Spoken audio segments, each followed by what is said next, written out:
Stand on almost any street corner in Seoul, and you can see 3 Starbucks at the same time, with a dozen other cafes squeezed in between. This isn't a special street, it's just Tuesday.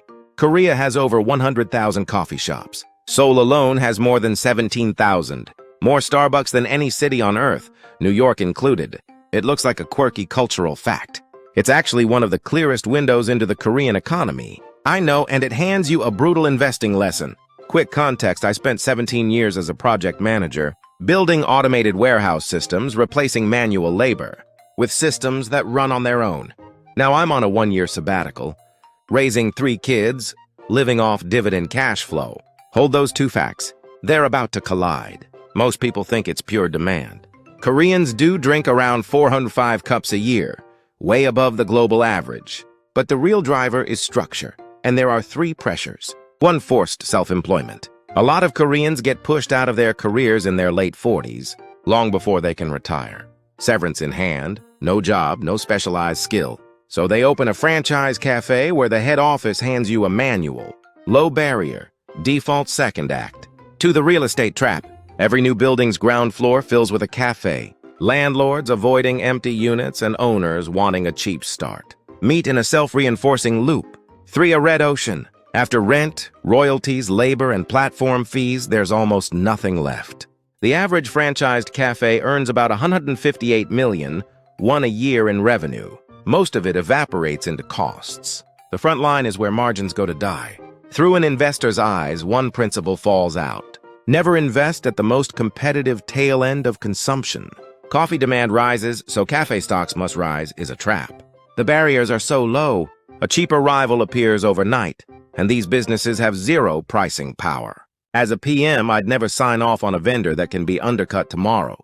The demand is real, the margin is a mirage. So flip it.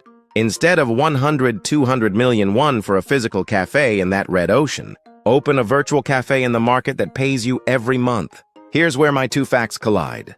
For 17 years, I replaced manual operations with automated ones. A physical cafe is the manual version, the 6 a.m. shift, the labor, the turf war next door. The owner is the machine. So I ask the PM question, what's the automated version?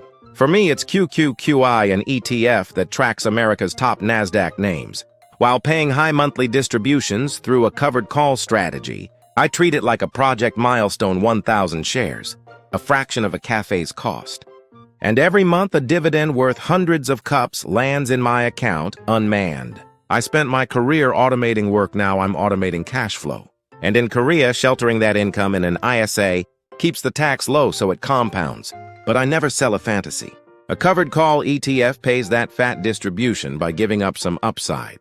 When tech rips, you won't fully catch it. Distributions aren't guaranteed. Part of a payout can be return of capital. And if the NASDAQ drops, your account drops with it.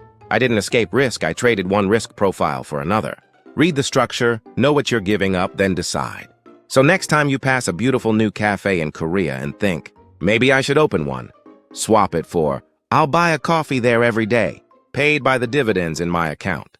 That mental flip is the survival strategy hiding inside Korea's Cafe Republic. If that was useful, subscribe, I break down the Korean economy through an investor's eyes every week. And tell me, what's the cafe in your country, the business? Everyone pours their savings into that quietly eats them alive?